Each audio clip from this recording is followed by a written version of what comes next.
Hello everybody, and welcome back to another one of Wednesday's vlogs. My name's Taylor Blumel, and it's been a while.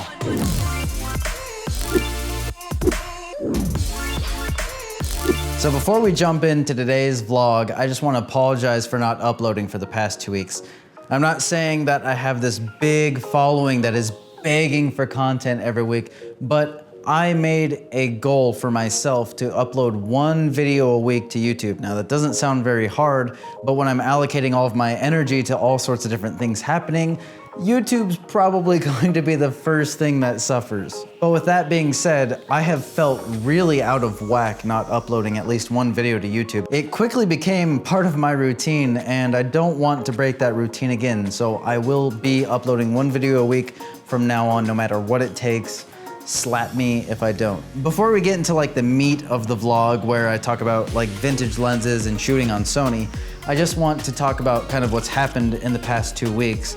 I had a bunch of meetings and things that were brewing, and they all just decided to hit the fan at once. And rather than uploading some mediocre content that didn't have a meaning, I wanted to wait until I had time to dedicate to a good quality vlog or short story. So we left off last time with my first roll of Pentax film being developed, and I loved that process. The biggest issue I had with that first roll of film was I was limited to 7,200 millimeters. And I really wanted to wait to start shooting film again until I had like a 35 or 55 millimeter lens, because I wanted to do more of that street photography style in downtown. And right after I developed that first roll, I met a guy at the train station who told me that he owns his own little like vintage store space in Southeast Portland. He just got a bag of some old Pentax gear, and since he got it for a good deal, he'd give me a good deal on it. I was trying to meet with him, but our schedules were all over the place, and then I finally got to meet with him just last Friday, pick up the gear with this awesome leather bag, by the way. I got a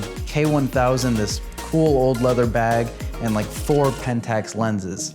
And before I even started loading that camera with a roll of film to see if it worked, I of course bought an adapter for my Sony a7S and started playing with those lenses. And I'm posting a video this Friday showing some test footage, and I'll put a link in this video once it's up so that if you're watching this after the video is uploaded, you can navigate to it easily. Yeah, stay with me. So on my next vlog, I probably won't have a roll of film developed. I'll probably save that for 2 weeks.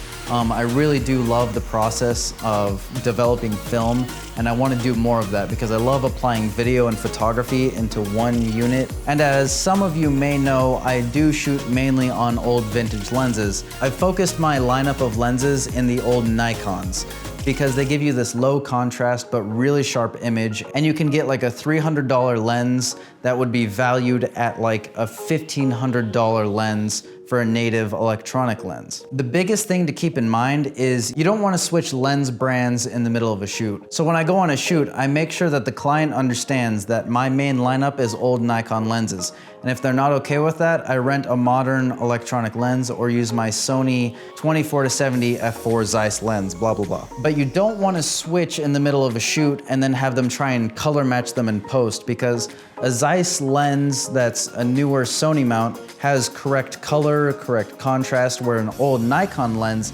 has less contrast and less saturation.